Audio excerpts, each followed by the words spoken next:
감사합니다. 오늘은 루터에 대한 이 종말 의견에 있어서 적그리스도, 영혼 수면, 그리고 부활에 대한 루터의 견해를 보고 그러나 영혼 수면설을 인정하지 않는 칼빈으로 이어지면서 개혁주의 종말론으로 오늘 다 모든 시간들을 마무리할 생각이에요. 자, 루터의 의견입니다. 적그리스도, 영혼 수면, 그리고 부활. 네.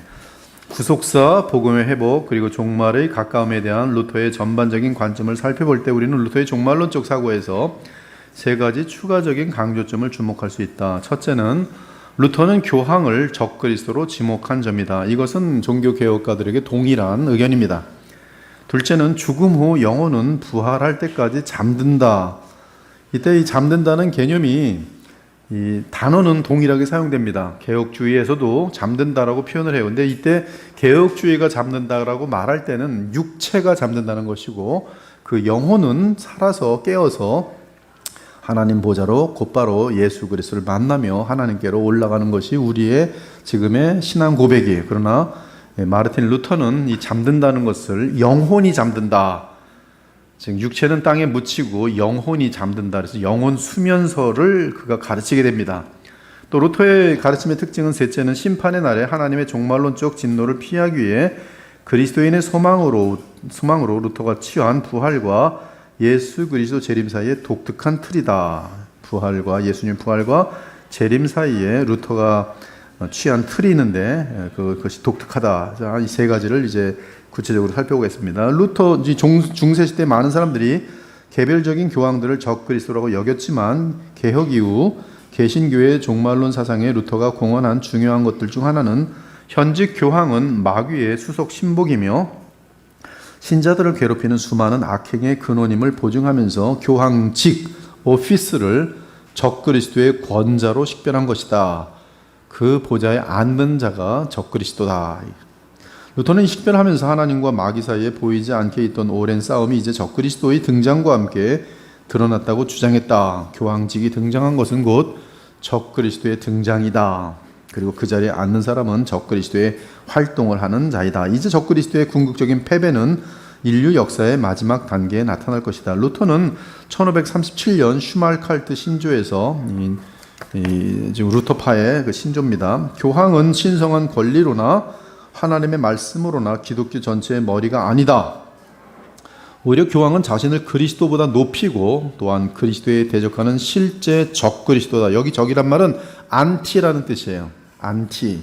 그래서 against 또는 instead of, 즉 예수 그리스도 대신 예수 그리스도의 자리에 앉아 있는 가짜 또는 예수 그리스도에게 대항하는 것, 그것이 바로 안티크라이스트예요. 안티. 라틴어의 안티는 그 두 가지 뜻이 있습니다. 대신에 또는 against. 근데 이 교황은 바로 적그리스도다. 실제 적그리스도다. 이에 교황은 자신의 허락 없이는 사람들이 구원을 받는 것을 허락하지 않기 때문에 그의 권력은 하나님이 정해주신 것도 아니고 명하신 것도 아니기 때문에 아무것도 아니다. 교황의 말은 아무것도 아니에요. 성경의 권위도 없고 하나님이 허락하신 것도 하고 지 말이다. 교황의 권위는 뭘까요? 그런 사람들이 모여있는 군중의 힘이에요. 지금도 보면은 이 민주주의라는 것이 이 군중의 힘으로 수렴될 때 그것이 가짜로 거짓을 진리로 만들 가능성은 있는 것이죠. 교황도 마찬가지예요. 교황도 인간들이 밀어주는 그 힘에 의해서 자기의 권위를 세우고 있지, 그것은 하나님이 정해준 것이 아닙니다. 이거 실제로 성 바울이 말한 하나님 위에 자신을 높이고 하나님을 대적하는 바로 그것이다. 즉 적그리스도다. 다른 곳에서 루터는 왜 교황은 이단으로 가득 차서 그 이단을 하나씩 계속 이 세상에 소개하는 것일까? 이 적그리스도 교황은 계속 이단을 끄집어내죠. 그래서 교황을 보면 무슨 꽃갈꽃을 쓰고 앉아 있고 무슨 연기를 계속 내고 복장도 굉장히 복장합니다. 제사장으로서. 그리고 계속 거의 그 교황의 권좌에 앉아서 그가 말하는 게 그게 공식적으로 얘기하는 건 진리거든요. 그가 사위일체다 그러면 사위일체가 되는 거예요. 삼위일체는 다 무너지는 겁니다. 그가 낙태는 죄다 그러면 죄가 되는 거고, 낙태는 죄가 아니다 그러면 아닌 게 되는 거예요. 동성애가 죄다 그러면 죄가 아닌 거고, 죄가 아니다 그러면 아닌다는 거예요. 누가 말하는 게? 교황이 말하는 게 그 진리예요. 근데 진리는 변함이 없어야 되는데 이 카톨릭 시스템에서는 교황 말에 의해서 진리가 바뀔 수도 있어요. 그래서 이미 제가 말씀드린 것처럼 그 1997년인가 8년인가 그 뉴스윅스 이런 데 보면은 테레사 수녀가 전 세계 페미니스트들하고 합동해서 그 예수 그리스도의 어머니 마리아가 코매트릭스다, 즉 동중보자다, 즉 마리아 통해서도 죄산 받을 수 있다, 마리아 통해서 하나님께 갈 수 있다, 예수 그리스도를 통해서만 가는 게 아니라 마리아를 통해서도 하나님께 나아갈 수 있다. 그래서 마리아에게 기도하며 하나님께 나아갈 수 있다. 이제 그런 것들이 이제 공식적으로 교황청에서 인정해 주기를 이 수백만의 사인을 받아가지고 올린 적이 있었죠. 그것은 일종의 사위일체에 대한 내용과도 겹칠 수 있는 것인데, 뭐 아직까지는 그것이 공식적으로 지금 인정되지는 않은 상태예요. 하여튼 그러나 교황이 그걸 발표하면, 그 자리에서 발표하면 그것이 바로 영원한 진리가 되는 것입니다. 계속 이단을 하나씩 이 세상에 소개하는 것일까? 그는 변함없이 항상 그리스도의 가장 큰 적이다. 그는 실제 적그리스도며 지금도 여전히 적그리스도라고 더하였다. 루터는 다시 이렇게 말했다. 그리스도가 그렇다고 하면 교황은 아니다라고 한다. 그들은 너무 서로 반대되기 때문에 그들 중 하나는 분명히 거짓말하고 있다. 그러나 그리스도는 거짓말하지 않으신다. 그러므로 나는 교황이 거짓말쟁이고 또한 실제 적그리스도라는 결론을 내린다. 파울 알타하우스가 지적했듯이 루터에게 종말론적 사건들은 현재 발생하고 있다. 이는 적그리스도가 이미 존재하기 때문이며 루터는 가까운 미래에 끝이 올 것이라고 기대하며 소망했다. 더욱이 루터는 예수님의 재림은 적그리스도를 멸하고 구속을 가져오실 것이기 때문에 그날을 바랐다. 루터는 그날을 가장 행복한 날이라고 부를 수 있었다. 루터는 그래서 자기 세대 가운데 예수님이 오실 줄로 믿었어요. 여러분들도 그 동일한 믿음을 지금 갖는 것이 아름답습니다. 왜냐하면 그때보다도 벌써 500년이 지난 이후에 여러분도 살고 있기 때문에 예수님의 재림은 더더욱 분명히 가까운 것이 분명해요. 그래서 주의 날이 가까운 것은 점점 더 분명해지고 있어요. 벌써 2000년이 지났어요. 의심할 여지 없이 루터의 가장 혁신적인 종말론적 강조점은 죽음의 잠이었다.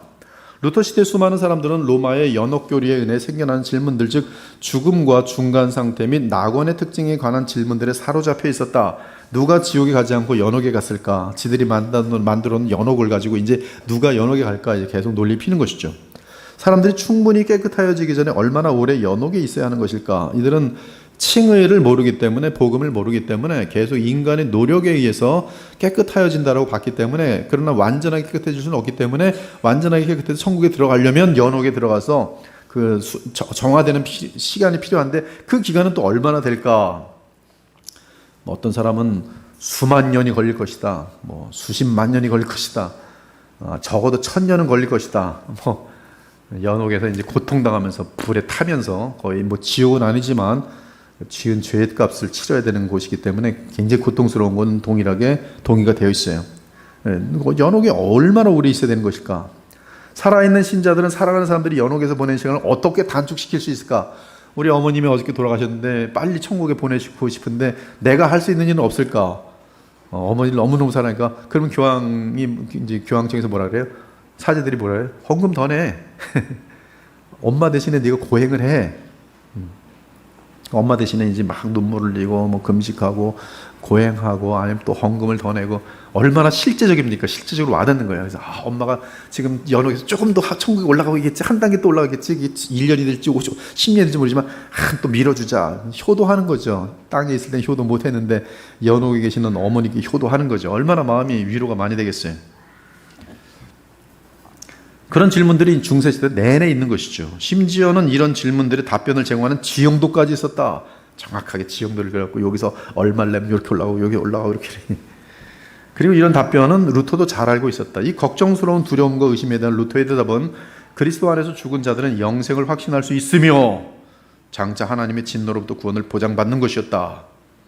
그러나 루터는 신자가 주님이 재림하기 전에 죽으면 그들은 림보 상태에 있지 않고 그리스도의 품에서 안식을 누린다라고 가르쳤다. 이것은 엄청난 발전이죠. 림보라는 것은 이제 구약 시대에 천국에 들어가기 전에 구약에 이 족장들이 있었던 그런 어떤 안전한 곳이에요. 고통도 없지만, 물론 그렇다고 또 천국에 이른 것도 아니에요. 림보 상태예요. 아이들이 죽으면 어디로 가는 걸? 림보로 가요. 일단 걔들도 뭐 죄를 지은 것도 없고 그렇다고 또 천국에 들어갈 만한, 그게 다 구약의 족장들이나 아이들이 가는 곳이 림보 상태인데, 그런 게 아니라 우리는 그리스도의 품에 들어간다. 루터는 확 뛰는 것이죠.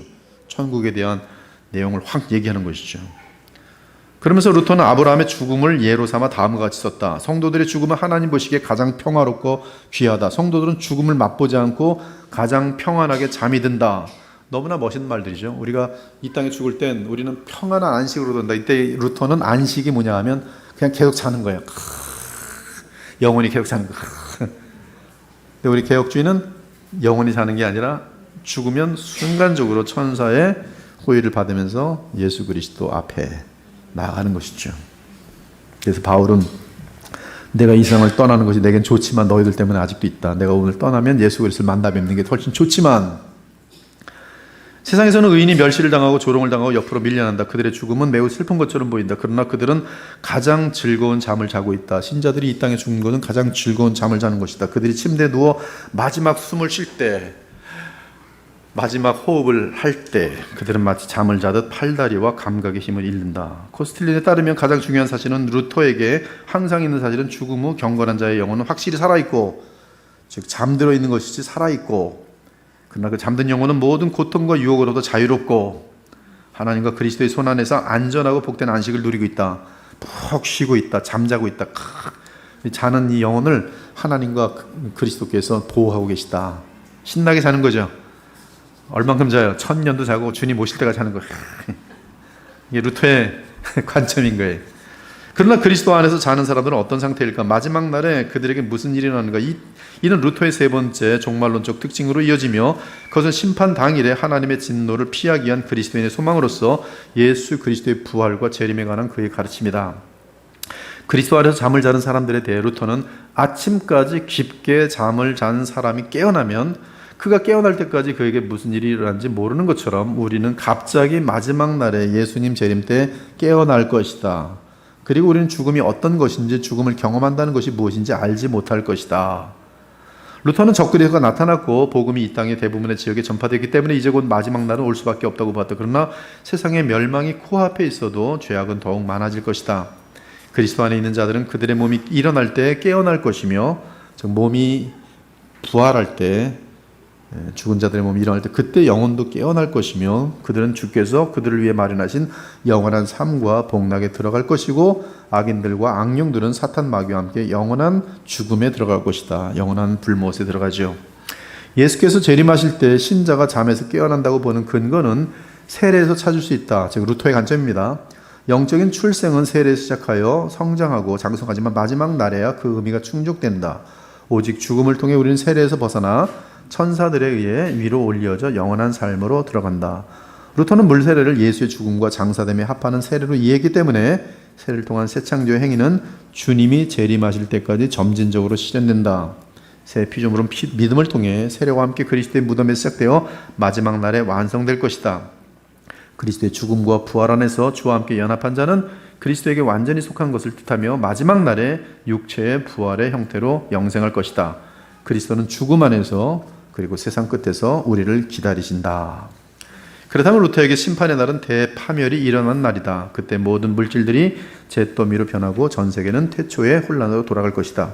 그 후 새하늘과 새 땅이 만들어지고 우리는 변화할 것이다. 루터는 재창조된 하늘과 땅이 그리스도의 재림과 맞물려 있다고 이해하였으며 이는 소위 그리스도의 이 땅에서의 천년왕국 통치는 없다고 본 것이다.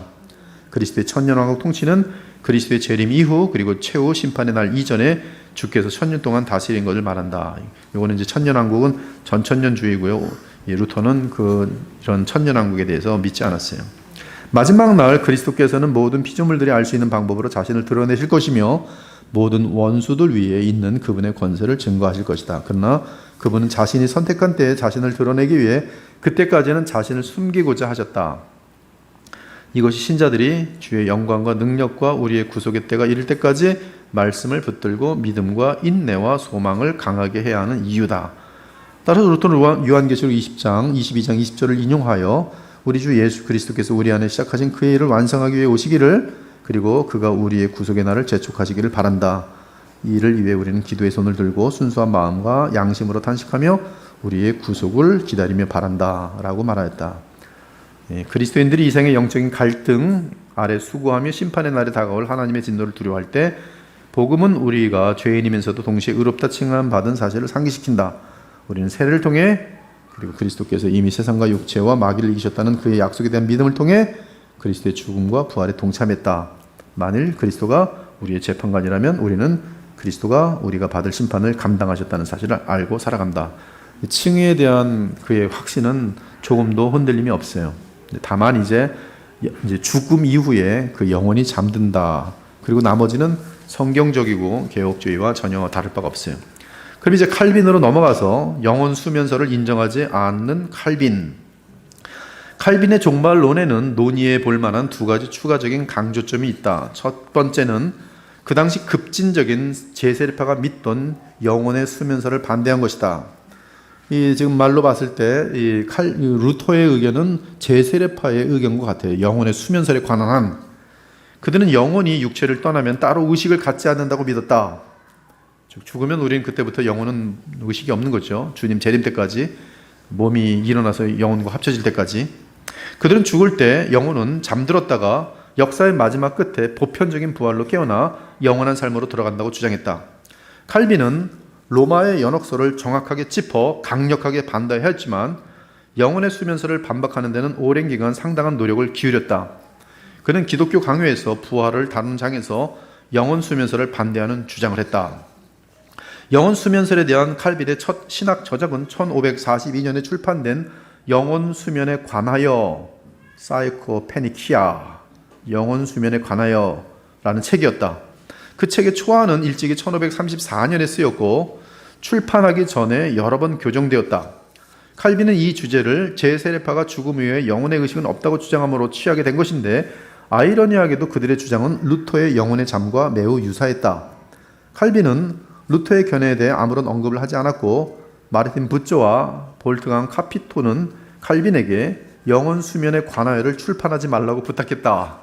개혁자들이 서로 의견이 달라지는 것처럼 보이니까 출판하지 말았으면 좋겠습니다. 이는 로마 교회와 제세례파 비평가들이 비난하지 못하도록 개혁파와 루터파 사이에 이견이 생기는 것을 막기 위함이었다. 이게 나오면 지금 칼빈하고 루터가 이제 또 파가 영혼 수면설에 대해서 의견이 틀리니까 그럼 로마 캐톨릭이 지들끼리 잘 논다. 의견 또 틀리지 그러면서 그런 거 그렇게까지 하지 말고 이건 그냥 조용히 출판하지 마세요. 칼빈은 영혼의 수면설을 비판할 때 언어학으로 시작했다. 그는 성경은 영과 혼을 다른 식으로 사용하는 반면 창세기 1장의 창조 기사에서 언급하는 사람 안에 있는 하나님의 형상은 사람의 영과 동일시되어야 한다고 지적했다. 하나님의 형상 이퀄 사람의 영. 더욱이 우리가 교부들의 가르침을 따른다면 성경은 영혼과 몸을 구별한다고 주장했다. 이 부분은 제례파 작가들이 쉽게 혼동하는 부분이었다. 칼빈은 우리는 하나님의 모든 교리를 따르면서 인간이 몸과 영혼이란 두 부분으로 구성되어 있다는 사실을 확실히 붙든다라고 주장했다. 영혼이 몸에서 분리된 후 어떤 상태가 되는가? 제세례파는 영혼은 죽은 사람처럼 잠든다고 생각한다. 그러나 우리는 죽은 영혼은 생명과 느낌을 가지고 있다고 말한다. 여러분들이 지금 이 칼빈에 의하면 여러분은 죽으면 여러분의 영혼은 의식이 그대로 있어요. 오히려 더 확실해집니다. 더 완벽한 의식을 갖고 완벽한 양심을 갖고 그리고 느낌, 감정 다 소유하고 주님을 만나 곧바로 만납니다. 칼빈은 더 큰 아이러니는 영혼 수면설은 바울이 폄하한 것을 인정하려는 시도라고 말한다. 즉 바울이 그것은 잘못된 믿음이라고 가르친 것을 오히려 너희들이 끄집어낸다는 것이죠. 바울 자신은 우리가 이 생에서만 그리스도를 가지고 있다면 비참하다고 말한다. 칼빈은 덧붙여 말했다. 참으로 바울은 부활이 없다면 우리는 모든 사람보다 더 비참하다고 선언하였다. 부활에 대해서 동의하겠죠. 뭐 루터도 그렇겠죠. 부활 다 믿으니까. 그런데 그리고 이 말은 의인의 영은 부활 때문에 복이 있으므로 부활 이전에도 복되다는 교리와 모순되지 않는다. 즉 우리의 영혼은 몸과 영혼이 합쳐지는 부활 사건이 있기 전에도 그 영혼은 이미 복되다는 선포를 받았기 때문에 복된 상태여야 한다. 루터는 것인지 그냥 안식에 잠을 자는 것이라고 했는데 칼빈은 복된 영혼의 상태. 영혼은 불면하도록 지어졌으며 죽음 이후에도 살아있다. 죽지 않는다. 그러나 육체는 죽으며 저주의 결과를 되돌리기 위해 불멸의 존재로 부활해야 한다. 칼빈에게는 영혼이 부활할 때까지 잠을 잔다는 그런 생각은 인간의 영혼의 독특한 특성을 고려할 때 너무 터무니없는 것이었다. 영혼이라는 것이 잠든다. 그런 건 있을 수 없다는 것이. 칼빈은 창조론자로서 인간의 영혼은 영원하지 않지만 잉태되는 순간에 하나님에 의해 독특하게 지어져서 육체와는 별개로 독립적이고 불멸하는 존재가 된다고 공언했다. 영혼은 인간 안에서 하나님의 형상이 나타나는 주된 위치지만 그럼에도 불구하고 인간의 상태는 아담 안에서 완벽하지 않았다. 그러나 아담이 타락하기 전에 사람의 생명은 오직 땅에 속한 것이었는데 그리스도께서 특별한 혜택을 주심으로 우리는 하늘의 생명으로 새롭게 되었다. 그 영혼이 그리스도와 연합되면서 복되게 되었다. 새롭게 되었다. 인간의 본성은 비록 죄 없는 상태로 지음을 받았지만 완벽해져야 한다. 이 사실은 구속사가 몸이 부활할 때와 하늘과 땅이 새로워질 때 절정에 이른다는 사실과 완벽하게 들어맞는다.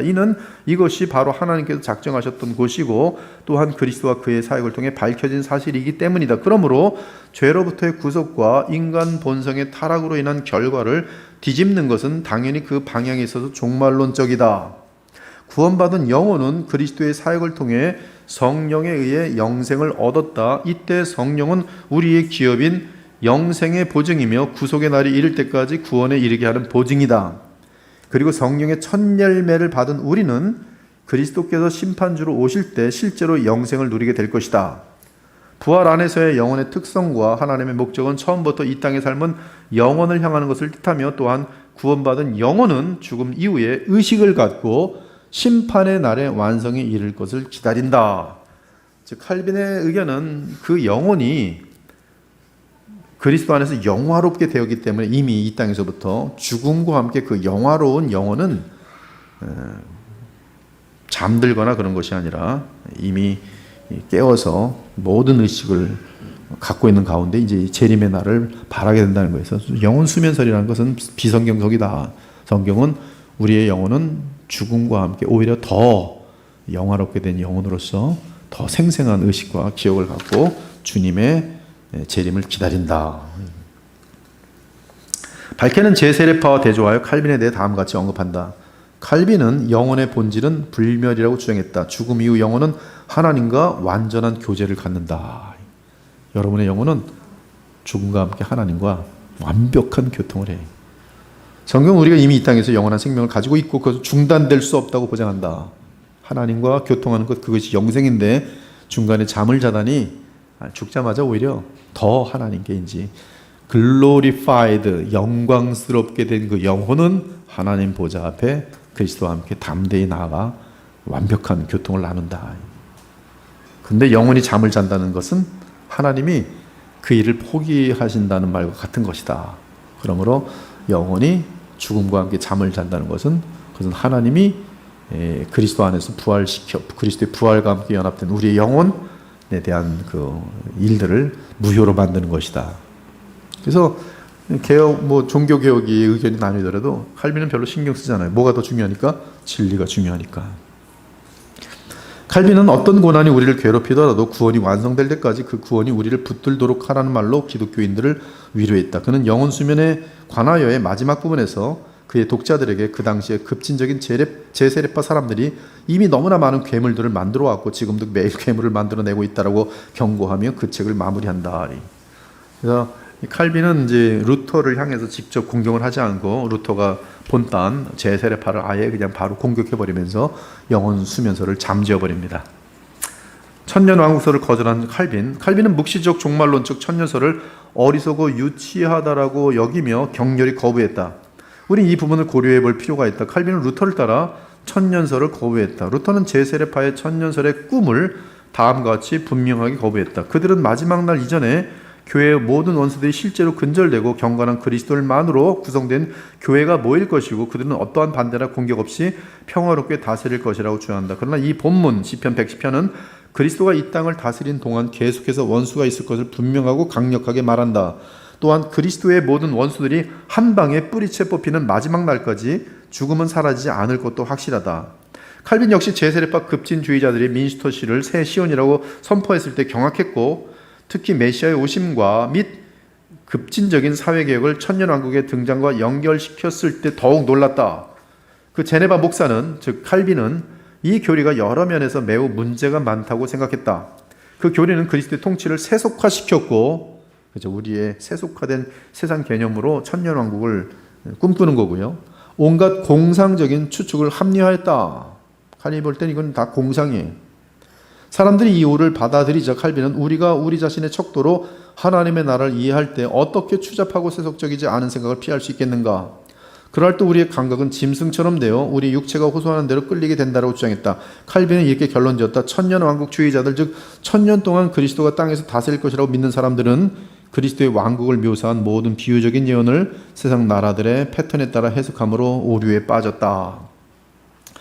근데 이러한 것들이 정확하게 칼빈의 가르침에도 불구하고 많은 부분에서는 칼빈을 따르지만 이 종말론에서는 신기하게도 칼빈을 따르지 않고 이 전천년설, 후천년설, 그다음 심지어 세대주의로 따르는 것이 양적으로는 지금 전 세계적으로 굉장히 많지요. 그러나 우리는 이 신학이라는 것은 이 유기체예요. 다 연결되어 있습니다. 칼빈의 신학을 바르게 공부한다면 결론적으로는 얼레딘 나겟 개념 속으로 들어가면서 이 전천년설, 후천년설, 이런 세대주의 천년설 이런 것들은 있을 자리가 없어요. 그냥 주님이 재림하시면 그걸로 끝나는 겁니다. 이 천년설의 문제는 이 천년왕국 동안 죽음이 있어요, 여전히. 즉 그리스도께서 재림하신 이후에도 죽음이 있어요. 그리고 마귀가 마지막에 또 바다의 모래와 같은 악인들을 또 모읍니다. 바다의 모래알처럼 많은 악인이 천년왕국 사이에 또 생겨나요. 그것은 뭐냐면 악이 다시 엄청나게 번창하고 불신자들이 바다의 모래알처럼 많아지려면 얼마나 많아지는 것입니까? 근데 그러한 세계가 예수님 재림 후에도 또 전개되는 것이 후천년이든 전천년설이든 세대주의는 동일한 주장이에요.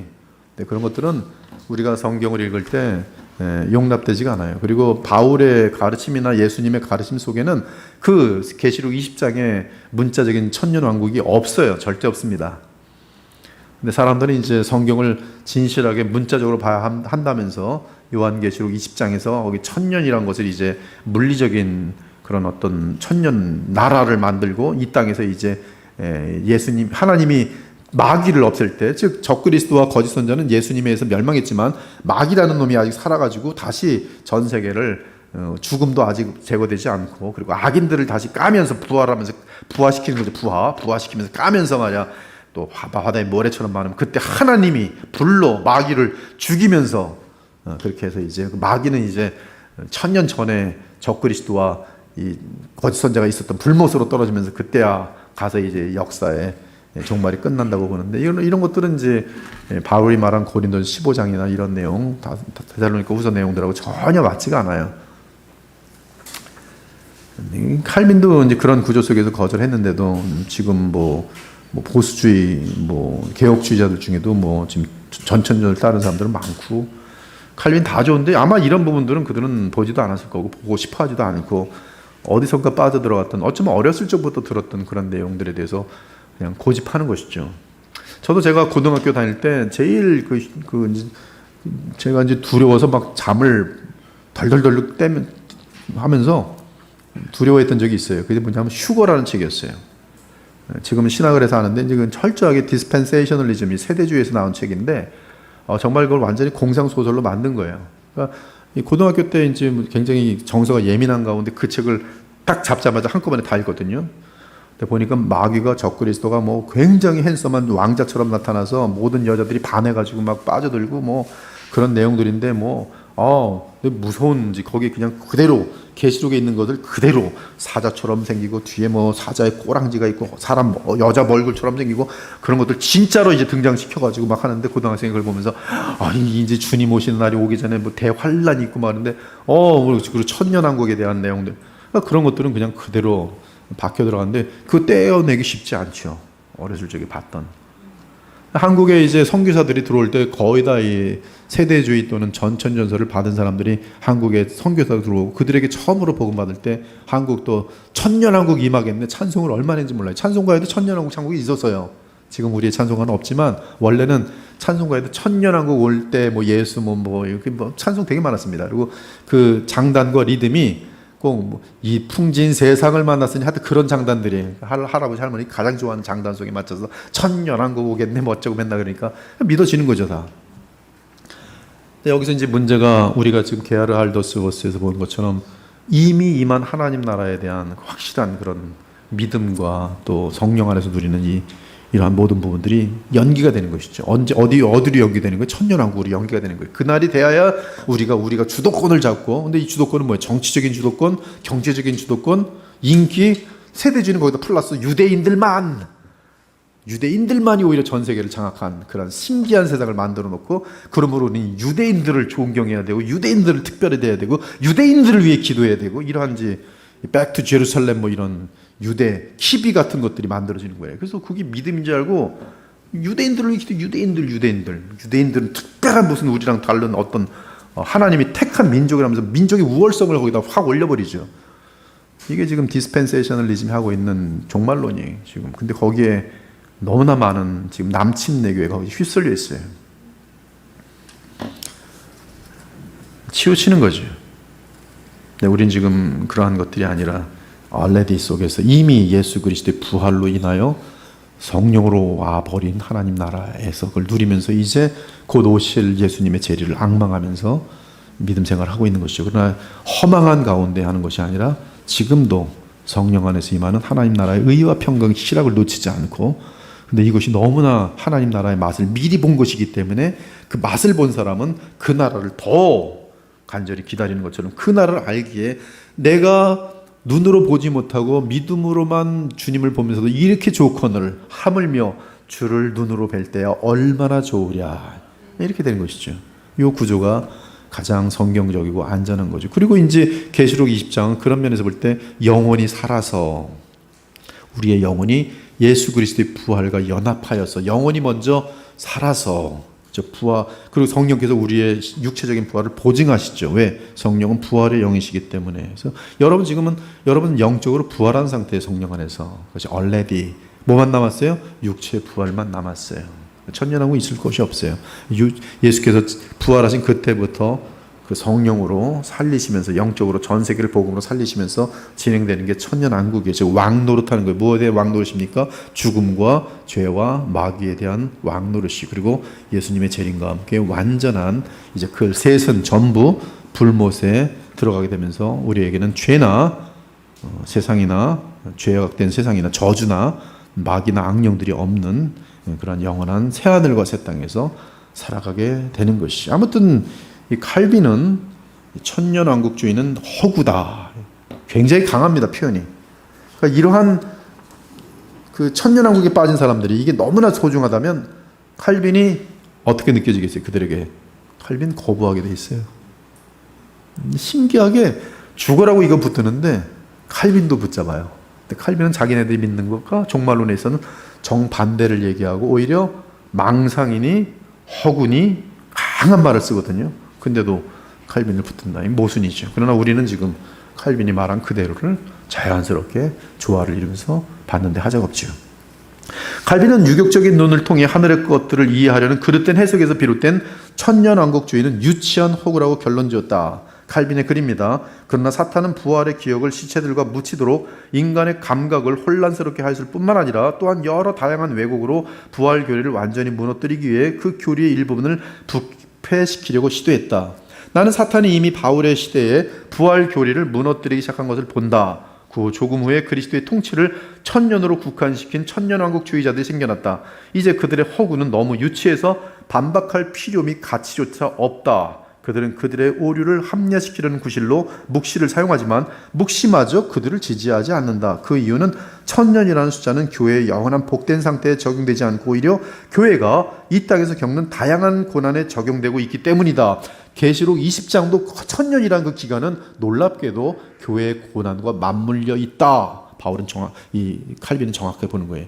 너희들은 천년은 이상적인 아무 고통이 없고 아주 행복한 기간으로 보지만 오히려 계시록 20장 자체의 천년도 이 땅에서의 고난이 이미 지금 전제로 돼 있다. 그러므로 니들이 말하는 건 모순이 되는 것이죠. 한편 모든 성경은 택한 자의 복된 상태와 악인의 형벌 상태는 영원할 것이라고 선언한다. 더욱이 칼빈은 데살로니가전서 4장 17절에 바울의 말씀을 주석하면서 그리하여 우리가 항상 주와 함께 있으리라 이걸 주석하면서 천년 왕국설의 주장 그리스도의 통치를 천년으로 제한하면 말하기도 끔찍한 내용이라고 묘사했다. 바울이 말한 이 말은 충분히 천년 왕국주의자들의 착각을 반증한다. 신자들이 그리스도의 나라로 모이게 되면 그들의 삶은 그리스도의 삶처럼 끝이 없을 것이다. 그리스도의 통치가 중단되도록 그분께 천년을 배분한다는 것은 말하기도 너무 끔찍하다. 칼빈은 계시록 20장의 천년은 주의 재림 이후의 어떤 기간이 아니라 교회 시대를 언급하는 것이라고 말한 어거스틴의 견해를 따라 다음과 같이 덧붙였다. 따라서 같은 책에서 요한은 두 가지의 부활과 두 가지의 죽음을 묘사했다. 즉 하나는 심판 전의 영혼에 대한 것이고 다른 하나는 몸이 부활하고 영혼 역시 영광에 이른 때에 대한 것이다.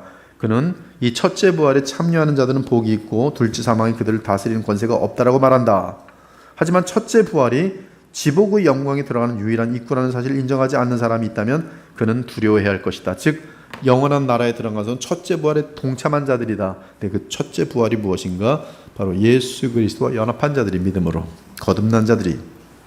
루터와 함께 칼빈은 어거스틴의 전통에 확고히 섰다. 그는 민초와 호프만 같은 그 당시 전천년설자들의 글을 철저하게 알고 있었지만 그들과 연관되기를 전혀 원치 않았다. 이것이 칼빈이 계시록 20장에 대한 천년 왕국설에 대한 칼빈의 견해입니다. 아주 확고해요. 여기에는 애누리가 없어요. 타협의 어떤 틈이 없습니다.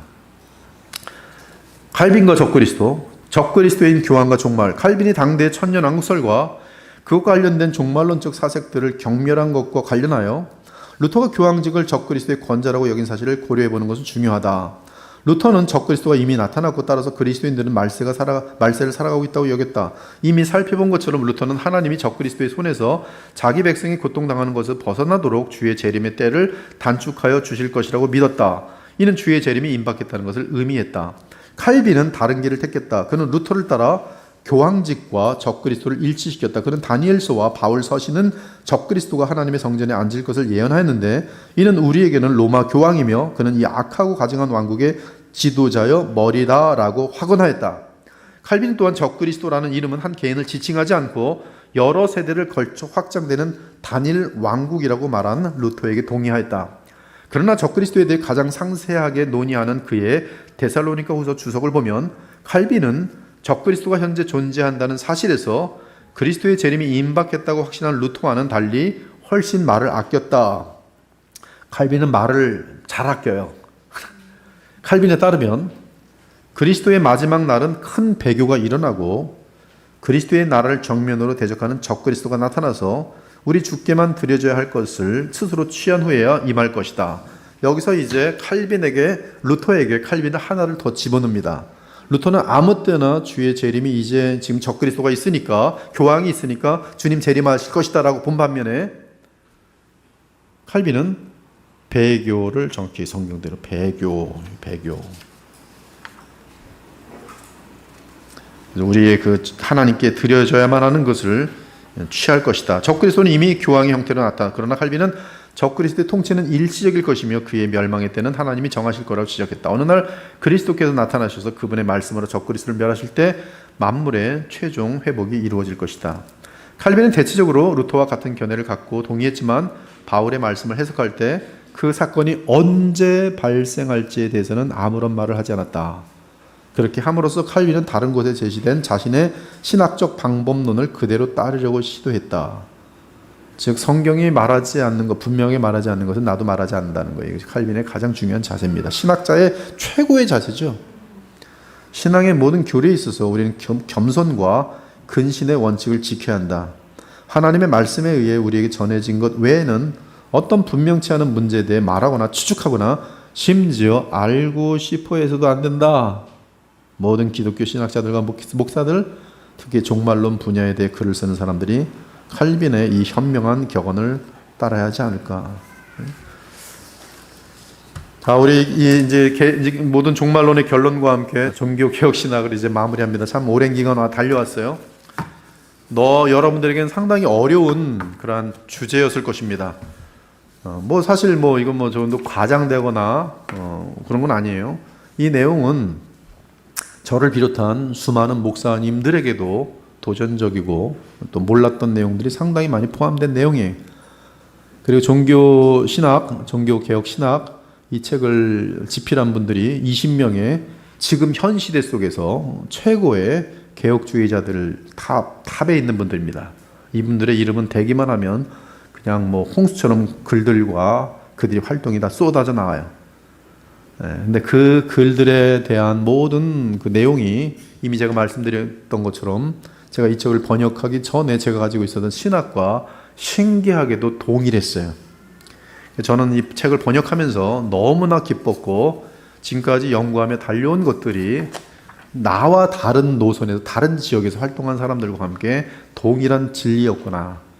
특별히 계시록까지도 확인하면서 제가 저번에 말씀드렸죠. 계시록에 대해서 초기 교회에 대한 자료들을 저는 보지 못했지만 그러나 결국 그 초기의 자료들까지도 무천년설을 지저하는 얼마든지 많은 내용들이 있다는 것을 확인하고 또한 칼빈에 대한 천년왕국설에 대한 그의 부정을 정확하게 알게 되면서 저는 이제 무천년설자로 왔지만 역사적 무천년설로서 다시 제가 갖고 있는 것이 안전하다라는 그런 결론을 갖게 됐어요. 제가 이러한 나 혼자 독단적으로 고집하는 것이 아니라 하나님 말씀 속에서 체계적으로 지금 안전하게 전해왔고 제가 수정할 것이 없고 지금도 더 자신 있게 설교 때나 이 모든 것들이 설교 속에 다 들어가는 거 아니겠어요? 설교에 대한 해석이 다 그런 거 아니겠어요? 지금 오늘도 이사야를 했지만 이사야에 대한 모든 해석이 그리스도 중심의 얼레든 나집 개념 속에서 천년왕국이라는 건 전혀 들어가지 않고요. 거의 이사야 9장이나 11장 같은 경우는 전부 천년왕국을 해석합니다. 전부 뭐 독사굴에 어린이가 손 넣어도 물지 않고. 그러나 저는 그것이 천년왕국으로 보질 않고 예수 그리스도의 새하늘과 새 땅에 대한 구약적 묘사로 보는 것이죠. 그리고 신약에서는 정확하게 새하늘과 새 땅의 묘사가 정확하게 계시록 21장, 22장 이런 데에 잘 나타나 있는 것이죠. 구약의 표현과 신약의 표현은 이 예수 그리스도의 오심 전과 후로서 하나는 계속 예표적이고 그림자인 반면에 여기는 실적으로 이제 그러나 너무나 뛰어난 것들이기 때문에 비유적으로 표현할 수밖에 없는 그런 입장인 것이죠. 이 천전연살자는 이제 이사야 구약에 있는 것들을 이러한 예표로 보지는 않고 계속적으로 문자적으로 보면서 이 천년왕국이란 것을 꿈을 가지게 만드는데 뭐 고상하긴 해요. 아이들이 믿는 것처럼 믿으니까. 제가 어렸을 적에 이 슈거라는 책을 뭐 그대로 믿고서 공포에 떨었던 것처럼 뭐 지금도 이걸 가르치면 우리 신자들이야 뭐 목사들이 그렇게 가르치나 보다 그러고 그러니까 목사가 전천년을 가르치면 그 교회 다니는 사람 다 전천년사 되는 거고 저처럼 이렇게 하면 여러분도 저한테 또 이렇게 배워서 되는 거고 근데 지금 말씀드린 건 제가 이렇게 했던 내용들이 컨펌이 되었다는 것이 그래서 저는 이제 이 책이 사실 이제 작년에 나오려고 했다가 코로나 때문에 계속 연기가 되고 그리고 올 초에 나오려고 했다가도 이왕 나온 김에 종교개혁에 맞춰서 나올 것으로 그렇게 되어 있어요. 그래서 이번 종교개혁에 맞춰서 종교개혁 신학이라는 책이 나올 것 같아요. 여러분들은 이걸 가지고 지난 32번, 32번에 걸쳐서 1시간 가까이씩 계속 들어오고 이제 이걸 마무리됩니다. 그래서 이제 결론이에요. 결론하고 이제 마치고 큰 박수 치고 마치겠어요. 결론. 우린 역사적 정당성을 충분히 가지고 마르틴 루터나 존 칼빈 둘 다 혁신적인 종말론자들은 아니었다고 말할 수 있다. 두 개혁가는 종말에 대한 예수 그리스도께서 하늘로 오르실 때 그는 죽은 자들을 일으키고 세상을 심판하고 그 새하늘과 세상을 창조하기 위해 마지막 날에 육체적으로 재림하시는 종말에 대한 내용, 그걸 교회의 전통적인 가르침을 성경적인 것으로 믿었다. 두 사람 모두 어거스틴을 따라 계시록 20장에 묘사된 사건들은 그리스도의 재림 이후에 어떤 특정 기간이 아니라 교회 시대의 상징이라고 믿었다. 이로써 그 둘은 쉽게 소위 현대 용어로 무천년설, 밀레니얼, 아는 없다는 뜻이에요. 밀레니얼은 없다. 포스트 밀레니얼, 후천년설, 프리 밀레니얼, 전천년설. 즉 천년 전에 예수님이 오시면 프리 밀레니얼, 천년 왕국 이후에 예수님이 오시면 포스트 밀레니얼. 밀레니얼, 천년왕국은 없다. 그러나 루터도 칼빈도 혁신가가 아니었기 때문에 그들이 종말론에 관심이 없었다고 결론지는 것은 실수다. 오히려 예수 그리스도와 그분의 사역을 신학의 중심에 둠으로써 두 개혁가 모두 교회론의 렌즈를 통해 구속의 발전을 이해하려고 했던 로마 캐톨릭 신학자들과는 달리 로마 신학자들은 자기네 중세대 교회 제도입니다. 중세교회 즉 교학이 머리로 있고 그들의 공의에 의해서 이제 전 세계는 이제 하나님 나라가 될 것이다. 즉 자기네들이 권력을 갖고 자기네들이 모든 것을 다스린 나라가 올 것이다. 그것과는 달리 구속사가 펼쳐지는 드라마에 초점을 맞추었다. 성경대로 진행되는 드라마에 초점을 맞추었다. 루터와 켈빈의 이런 지적인 변동의 결과는 기독교 교회가 이미 받아들인 종말론 부분의 주요 변화를 주지는 않았을지라도 그들의 사고는 철저히 종말론적으로 변했다는 사실을 보여준다. 하일리 퀴스토프는 다음과 같이 올바르게 표현한다. 개혁가들의 신학, 우린 특히 루터와 칼빈을 본다. 개혁가들의 신학은 주로 종말론의 질문에는 관심이 없다. 그들의 주된 관심사는 칭의 문제와 그것과 직접적으로 관련된 문제들이다. 그러나 그들의 신학은 성경적이며 바울 신학적인 의미에서 종말론적으로 향하고 있다. 그리고 이제 혜성같이 등장한 게르알도스 워스는 이런 칭의에서 전진하지 않고 이제 거꾸로 영원하게 이 마을 새하늘과 새 땅에서 거슬러 올라와서 텔레오스, 즉 끝에서부터 이제 거슬러 보면서 이미 임한 하나님 나라를 성경에서 체계화시키는 것을 우리는 배우게 된 것이 이번에. 그럼에도 그들의 신학은 그리스도와 그의 나라에 숨겨진 영광에 대한 순수한 믿음을, 그리고 동시에 그 나라가 미래에 나타날 것에 대한 산소망을 요구하는 십자가 신학이다. 루터 칼빈은 구약 성서를 통해 예언된 예수님의 죽음과 부활이 성경 계시의 중심 사건이라고 믿었다. 우리도 마찬가지죠. 오늘도 이사야 40장에 대한 해석이 얼마나 그리스도 중심입니까? 1차적으로는 이 바사왕 고레스가, 그렇죠, 바벨론에 있는 지금 바벨론 포로로 있는 그들을 해방하는 굿뉴스지만, 복음이지만, 복음 중에 복음은 역사 속에서 있는 그런 실질적인 사건도 복음이지만 그보다도 궁극적인 해방, 죄, 사탄, 저주받은 세상으로부터의 해방이죠. 성경 계시 중심은 예수님의 죽음과 부활이다. 또한 예수님의 죽음과 부활은 주님이 재림하실 때까지 인류 역사의 전개 과정을 이해할 수 있는 틀을 제공한다고 믿었다. 성경에서 제일 중요한 게 무엇인가? 솔라 스크립추라. 이미 정경은 완성됐어요. 왜 완성됐습니까? 바로 예수님의 부활 때문에 완성됐어요. 성령을 보내심으로 성령께서 계시록까지 내다보시면서 계시록까지 알려주는 이 하나님의 감동이 끝났을 때 정경 완성됐어요. 계시록 끝난 거예요. 미래까지 다 담겨 있어요. 근데 그렇게 될 만한 이유가 뭔가, 즉 계시록이 돼야지 성경이 정경이 된다고 우리가 그렇게 말해야 되지 않겠습니까? 아직 남아 있으니까. 근데 이미 끝났어요. 왜 그러냐 이거예요. 그것은 바로 예수 그리스도의 십자가 부활이 하나님 안에서는 이미 끝난 거예요. 다 끝난 거예요. 이미 끝난 게임입니다. 지금은 재림만 남아 있고, 지금 우리 믿는 자들에게 상 주시고 여러분들에게 영원한 영광을 주시기 위하고 여러분들 또 그리스도의 형상을 담도록 하는 과정일 뿐이에요. 지금 이 과정은 하나님의 손 안에 있어요. 여러분에게 축복하기 위해서 이 과정이 지금 되는 거고, 그리고 이 드라마에 하나님의 영원히 우리가 주님과 대화할 드라마들이 지금 진행되고 있는 것이, 믿음을 조금 더 놓칠 필요가 없습니다. 여러분은 승자예요. 이로써 그들은 예수 그리스도의 재림을 반시련, 이미 아직 종말론의 비무기적인 용어로 논할 수 있었다. 그리스도의 공로는 죄인을 구하기에 충분했기 때문에 믿음만으로 받을 때 예수님 자신도 그리스도인들에게 그가 재림하는 마지막 날에 있을 육체 부활에 대한 확실하고 분명한 소망을 주었다. 제가 소망을 말씀드렸어요. 소망은 그건 이미 되어진 거예요. 우리 믿는 자 입장에서는. 그것은 그럴까 아닐까 희망이 아니에요. 약속하신 이가 신실하기 때문에 소망은 반드시 이루어질 수밖에 없는 거예요. 즉 우리가 갖고 있는 새하늘과 새 땅에 대한 것은 소망이, 우리의 부활은 소망이 아직 안 이루어졌을 뿐이지 그것은 반드시 이루어져요. 왜? 약속하신 이가 우리 주 예수님이시고 하나님이세요.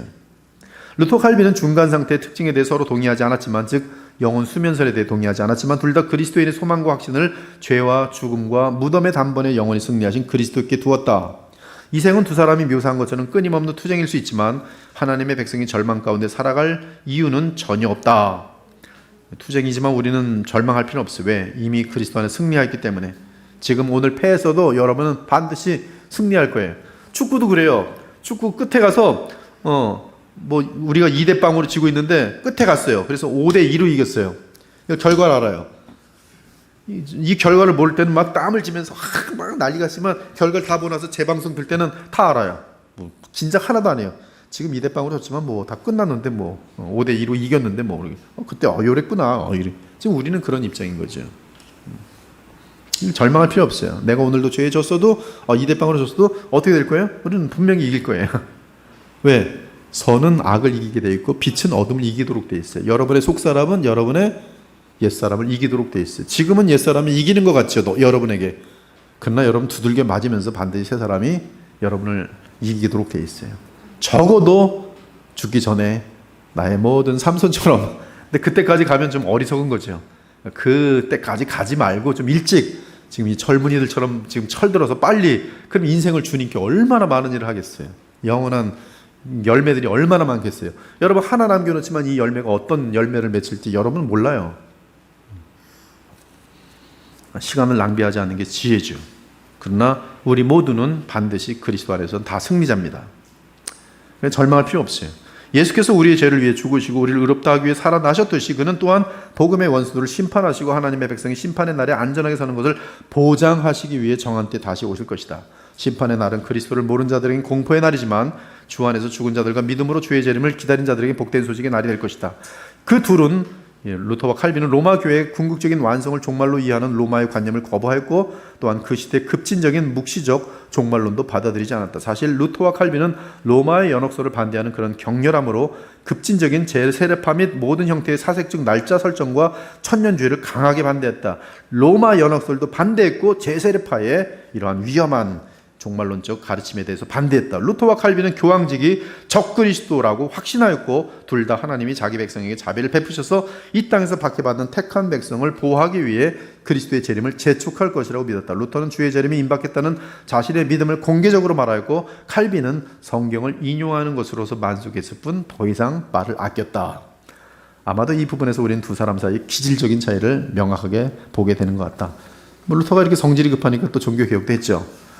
그러나 이제 그 이후에 제대로 배워야 될 사람은 칼빈이 또 차분차분하게 잘해서 지금까지도 여러분들이 성경을 보는 큰 틀을 배우는 것이죠.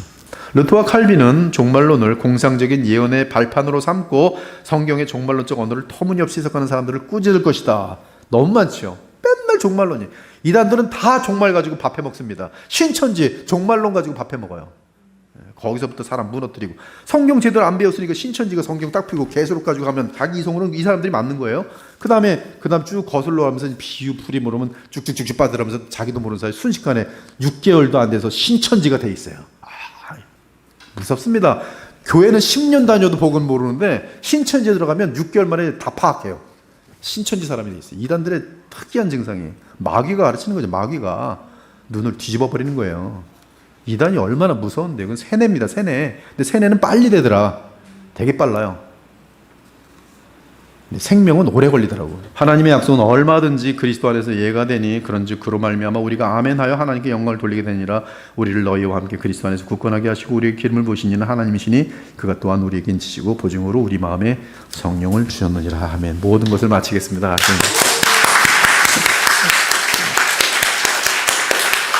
자, 기도하고 마치겠습니다. 하나님 감사합니다. 지난 32주 동안 장시간에 많은 양의 가르침을 우리 그리스도의 보혈교회 주의 보혈로 값주고 서는 주의 백성들이 배웠습니다. 하나님, 이 가르침들이 또 이 배움이 어딘가에 남아서 우리의 호흡이 마치는 그날까지 우리를 인도하는 주의 진리가 될 수 있도록 도와주시옵소서. 이 어두워가는 세상 속에서 주께서는 이 교회에 빛을 주시고 뭔가 주께서 하시려는 일이 있는 것을 조금도 의심할 수 없습니다. 주님, 저희들이 더욱더 낮아지고 겸손한 가운데 주의 진리를 잘 받들어서 이 진리가 우리의 자녀들에게 전달되어지고 또 이 진리가 우리 주변에 헛수고를 하는 많은 교회들에게 잘 전달되어서 다들 하나님을 기쁘시게 하는 그런 참된 신자로 돌아오게 하는데 귀히 쓰임받을 수 있는 우리 주 예수께서 세우신 그리스도의 보혈교회 될 수 있도록 우리 하나님 인쳐주시고 축복해주시고 자비와 긍휼을 베풀어 주셔서 이곳에서 허다한 주의 종들이 많이 나게 하시고 이 시대에 주의 영광과 빛을 드러내는데 부족함이 없는 많은 영혼들을 지옥의 길에서 천국으로 돌아오게 하고 천국으로 돌아오게 할 뿐만 아니라 그리스도의 아름다운 영광의 모습까지 회복시키는 그 일을 감당해내는 영광스러운 주의 교회 될 수 있도록 우리 하나님 복을 내려 주시옵소서. 감사드리며 살아계신 우리 주 예수 그리스도의 이름으로 기도합니다. 아멘.